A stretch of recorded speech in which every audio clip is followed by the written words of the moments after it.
अज जी कहानी आहे प्रेम ऐं प्रार्थना। प्रेम ऐं प्रार्थना हिननि अखरनि जो तेसितानी को मोल कान्हे जेसितानी ही दिलि सां न निकिरनि। प्रेम ऐं प्रार्थना खे ई ॿुधाईंदी आहे इहा कहानी। हिकिड़े गांव में झील जे पासे टे फ़क़ीर रहण आया।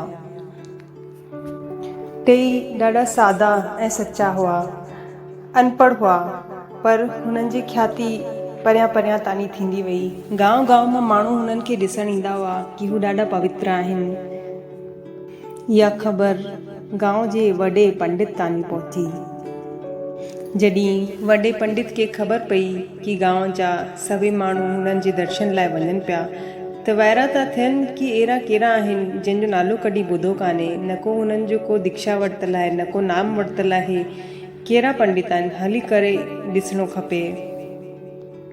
हुन ई समय वॾा पंडित नाव में वेही करे झील जे हुन पासे पहुचनि था। टिनिनि खे ॾिसी करे अंदर ई अंदर खिलण था लॻनि कि कहिड़ा अनपढ़ आहिनि। थोरी देरि खां पोइ पुछनि था कि कहिड़ो नामदान वरितलु अथव, छा कंदा आहियो, कहिड़ा मंत्र जपींदा आहियो। इहो ॿुधी करे टई वाइरा था थियनि, हिक ॿिए जी शक्ल ॾिसण था लॻनि। हू चवनि था असांखे अहिड़ो को मंत्र ख़बर कान्हे, बसि असांखे एतिरो ख़बर आहे कि असां टे आहियूं ऐं हू परमात्मा बि टे ई आहिनि, ब्रह्मा विष्णु महेश। त असां पंहिंजी ई हिकिड़ी प्रार्थना ठाहे छॾी आहे कि तव्हां बि टे आहियो, असां बि टे आहियूं, हे भॻवान असांजी मदद करो। त असां 24 कलाक इहो ई जप कंदा रहंदा आहियूं। त पंडित मन ई मन खिलण थो लॻे ऐं उन्हनि खे चए थो ही को प्रार्थना थींदी आहे। प्रार्थना मां तव्हांखे ॿुधायां थो, हुन प्रार्थना जो जाप कंदा अचो। त वॾा पंडित हुननि खे हिकिड़ी प्रार्थना ॿुधाइनि था ऐं चवनि था हिन खे यादि करो ऐं हिन जो जाप कयो। पर प्रार्थना ॾाढी वॾी हुई, ॾाढी ॾुखी हुई। त हू चवनि था असां अनपढ़ आहियूं, असांखे ही घटि सम्झ में आई, तव्हां असांखे वापसि ॿुधायो। त वॾा पंडित हुननि खे वापसि चई करे था ॿुधाइनि, पर हू चवनि था छा तव्हां हिन खे थोरो सरल अखरनि में असांखे ॿुधाए सघंदा। पंडित चवनि था न, प्रार्थना ईअं ई थींदी आहे, इहो ई तव्हांखे यादि करिणो पवंदो ऐं भॻवान हिन सां ई प्रसन्न थींदा आहिनि। एतिरो चई करे वॾा पंडित नाव में वेही करे झील पार करणु लॻनि था।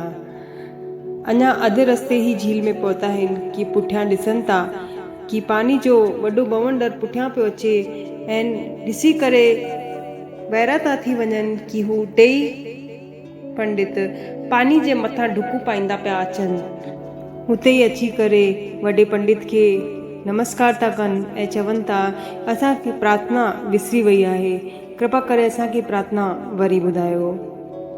असां अनपढ़ आहियूं, असांखे यादि न पियो पए।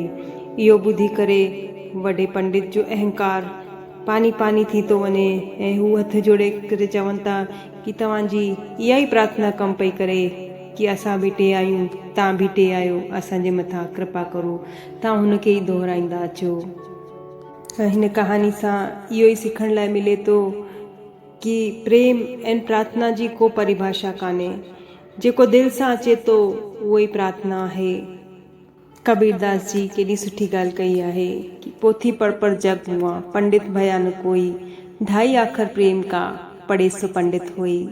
त हुन प्रभु के प्रेम सां कहिड़े बि अखरनि में पुकारींदा, हू मदद करणु ज़रूरु ईंदा।